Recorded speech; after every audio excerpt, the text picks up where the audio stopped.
पुण्यातल्या हडपसरमध्ये भीषण आग लागली आहे। हडपसरमधील गोंधळेनगर परिसरामध्ये एका दुकानामध्ये सिलेंडरचा स्फोट झाला। हा स्फोट इतका भीषण होता की आजूबाजूची 4 ते 5 दुकानं जळून खाक झाली आहेत। सुदैवाने यामध्ये कुठलीही जीवितहानी झालेली नाही।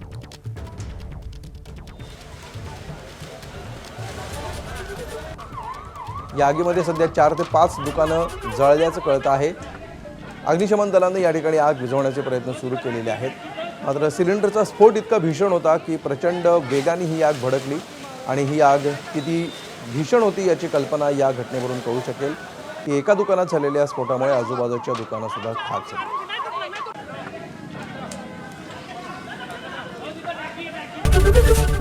एबीपी माझा, उघडा डोळे बघा नीट।